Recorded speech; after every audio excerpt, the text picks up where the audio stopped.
Este é um vídeo sobre pequenas decisões que a gente pode tomar para ler mais autores brasileiros. Pensando na minha vida como leitora, eu percebi que eu leio poucos autores nacionais. Para resolver isso, eu fiz uma lista com autores nacionais que eu pretendo ler neste ano. Procurei diferenciar um pouquinho de literatura clássica para literatura contemporânea, ler homens, ler mulheres, enfim, um pouco de tudo, contos, romances. Fiz uma geral aqui na minha estante e vou mostrar para vocês os livros que eu selecionei. Para começar, eu acho que eu tenho algumas pendências literárias e eu preciso resolver essas pendências. A primeira pendência é ler ainda alguns livros do Machado de Assis que eu ainda não li. Selecionei então Quincas Borba, um romance de Machado de Assis que eu ainda não li. E além desse, eu pretendo ler um que eu não tenho aqui em casa, que eu li na época da escola há muito tempo. E eu lembro que eu me encantei com esse livro, que é Memórias Póstumas de Brás Cubas. Então vai ser uma releitura, porque eu lembro que entre tudo que eu li do Machado de Assis, tanta coisa incrível, tanta coisa que eu amo, Memórias Póstumas me dá uma recordação da Francine adolescente lendo. E eu quero revisitar essa obra com a Francine mais velha lendo esse livro. Tenho também mais dois livros de um autor nacional mais clássico que eu preciso ler urgente. E eu tenho duas edições, aliás, bem feinhas, velhinhas e antigas aqui em casa, mas que cumprem o objetivo de ler autores nacionais. E eu vou ler então de Lima Barreto, Triste Fim de Policarpo Quaresma e também Clara dos Anjos. Gente, olha essas edições. Essa capa aqui eu acho ela bem estranha, mas é aquela capa estranha que já virou assim vintage, e daí é legal, né? Tem todo um estilo aqui. Nem lembro de onde que surgiu esse livro, porque que ele está na minha estante, mas está e vou ler. E também Clara dos Anjos. Essas edições elas são mais clássicas, né? Tem muitos autores que têm esse mesmo estilo, né? Do título aqui em cima, esses desenhos que não são tão bonitos assim, mas enfim, cumpre o papel de ler mais autores nacionais. E tá aqui então Machado de Assis e Lima Barreto para começar essa lista. Quem não pode ficar de fora, aliás, já tem alguns livros dessa autora que eu li, pretendo continuar lendo para encerrar um box com 3 livros dela que eu comprei, é a Júlia Lopes de Almeida. A Falência. Eu já li A Viúva Simões, já li também A Intrusa, que eu achei sensacional, e A Falência vai ser uma continuação, uma leitura que eu comecei ano passado, não terminei, pretendo terminar esse ano. Acredito que entre os 3 livros da Júlia Lopes, esse daqui é o que eu menos estou gostando, mas mesmo assim é muito bom. Esse livro aqui começou a fazer muito sucesso no meio literário, principalmente por ser um livro pedido em vestibular. Eu não gosto de ler coisas só por obrigação, mas a Júlia Lopes eu vi também como uma pendência literária urgente para os dias de hoje, para a gente também sair um pouco dos clássicos da nossa história literária. E sendo a nossa história literária feita só por homens, quando a gente lê uma mulher no meio, a gente tem um novo olhar, né? Um novo ponto de vista sobre a vida da época, sobre a literatura produzida na época. Então, Júlia Lopes também é uma pendência que eu já estou, né, em meio caminho andado, mas pretendo ler mais. Agora, se a gente fala de Júlia Lopes, a gente tem que falar de outras autoras que também têm uma potência na escrita que é sensacional.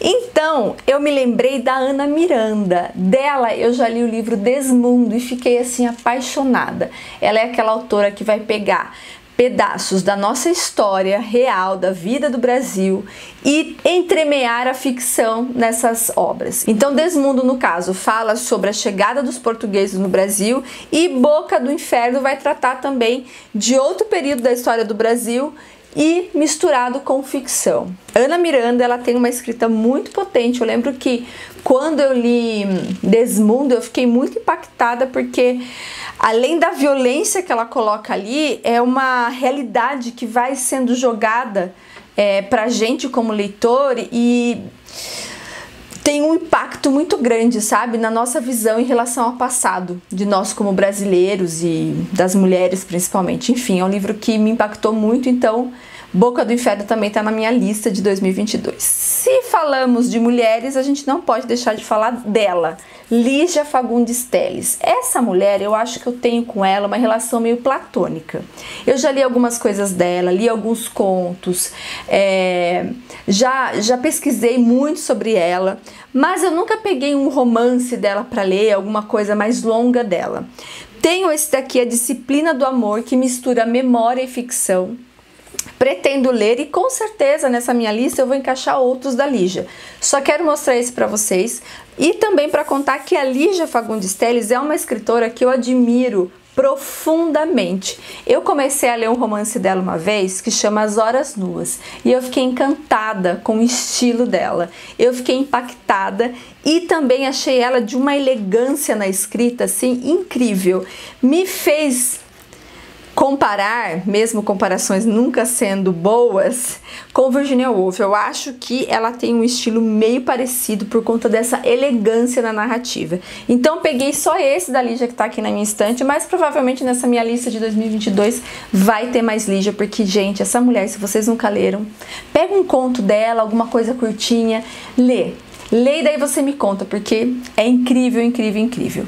Entre então as outras autoras nacionais, eu tenho um aqui da Elvira Vigna e eu tô muito interessada em ler essa mulher, apesar de algumas amigas terem lido e falarem que não gostaram muito, mas eu quero tirar as minhas próprias conclusões. Então eu tenho esse aqui que chama A Um Passo. Não sei muito da história, dei uma folheada, já li algumas coisas, tem até uma marcação aqui, mas pretendo ler com mais calma, com mais atenção, até essas pequenas partes que eu já dei uma folheada, já dei uma lida, para tentar conhecer essa autora, que para mim ela já tem aí um ponto de dúvida, né, por ter essas minhas amigas, pessoas leitoras que eu confio absolutamente no gosto, me falarem que não gostaram muito. Enfim, tá aqui Elvira Vigna, pretendo ler também em 2022. Agora, para falar de autores de hoje, contemporâneos, que estão aí arrebentando na escrita e fazendo um incrível sucesso e bons pra caramba, Torto Arado, gente.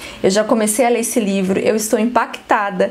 Eu terminei o primeiro capítulo e falei, já entendi por que tamanho sucesso. Já entendi por que tão premiado. Gente, é incrível, incrível, incrível, incrível. Estou apaixonada por essa história. Com certeza vai sair um vídeo exclusivo só sobre esse livro, mas ele já entra na minha lista de ler mais brasileiros. Aliás, eu acho que esse livro aqui foi um impulsionador dessa minha lista de autores nacionais para ler em 2022. Então, muito obrigado, Tamar Vieira Júnior. Eu vou ler mais autores nacionais por conta desse livro. Gente, esse livro tá incrível. Ele lembra um pouquinho Vidas Secas, por tratar, né, do sertão, tratar das pessoas que vivem essa vida tão dura, tentando fugir a todo custo da seca do Nordeste, mas ao mesmo tempo ele tem camadas muito diferentes, o estilo sem dúvida é diferente e caramba, que livro incrível, eu estou amando, eu já tô assim mais da metade do livro eu já li, então tô bem encaminhada aqui nessa leitura, porque realmente eu não consigo parar de ler, é um livro que prende você, tá me prendendo muito e eu estou encantada com o poder das palavras de Tamar Vieira Júnior. O cara é muito bom, estou encantada. Falando de poder, falando de encantamento, tem um autor também que eu acredito que seja assim uma missão de vida para mim, que é ler Ariano Suassuna. Dele eu já li algumas peças de teatro, já conheço, óbvio, o Alto da Compadecida, né, que é um clássico entre os clássicos dele, mas eu peguei esse calhamaço para ler, que chama Romance da Pedra do Reino e o Príncipe do Sangue do Vai e Volta. É o calhamaço, acho que esse aqui vai ser o único calhamaço brasileiro que eu fiz aqui na minha lista. Eu já comecei a ler esse livro há alguns anos, tá? Eu parei, não sei porquê. Não sei se foi pandemia, enfim. Eu lembro que eu estava muito encantado, que uma das coisas, uma só, porque tem muitas, uma das coisas que me deixa encantada com Ariano Suassuna é o quanto ele foi defensor da própria literatura, das próprias ideias, da própria região onde ele viveu e o quanto ele construiu isso dentro da literatura dele. Então eu acho que é uma literatura muito genuína e que merece ser lido. Então a gente fala muito de Ariano Suassuna, principalmente por conta dos vídeos engraçados que ele tem aí no YouTube. Realmente o cara era sensacional, mas eu acho que a gente precisa mergulhar mais na literatura dele. Então tenho como missão de vida ler mais Ariano Suassuna e entender essas grandes histórias que ele construiu muita coisa a partir de cordéis, né, que já existiam, mas ele criou sem dúvida aqui uma grande obra literária e principalmente algo único, algo que explica o Brasil de uma forma muito peculiar e bonita. Então tá aqui, vou ler, vai ser uma grande leitura sem dúvida nenhuma. Falando de Brasil, tem alguns livros que eu não tenho aqui comigo, mas que eu pretendo ler, além do Memórias Póstumas de Brás Cubas. Eu pretendo ler Daniel Galera, Barba Ensopada de Sangue, que é um livro dele que já foi lançado há muito tempo, mas eu ainda não li, então pretendo resolver essa questão. Então vou mostrar aqui só para vocês verem a imagem da capa desse livro, que é um livro que eu pretendo ler sim em 2022. E eu também coloquei na minha lista duas autoras brasileiras, uma inclusive é daqui de Sorocaba, a mesma cidade onde eu moro, que é a Mari Mendes. Ela escreveu esse livro aqui que chama Potências do Encontro. É o primeiro livro dela, é um livro de contos. Eu já li o primeiro conto e fiquei assim muito feliz em ler a Mari Mendes, e eu sei um pouquinho assim de todo o processo, né, que foi produzir esse livro. O livro, ó, está até autografado o livro. Então eu pretendo ler esse livro com o maior carinho do mundo. E eu tenho certeza que vai ser uma leitura incrível. A Mari, ela tem um jeito muito singular e também muito delicado em ver as mulheres e colocar essas mulheres como personagens, relacioná-las com o cotidiano de um jeito muito sensível. Então eu tenho certeza que vai ser uma leitura muito bacana. E eu vi também muita gente nas redes sociais comentando sobre esse livro aqui, A Lua no Terreiro.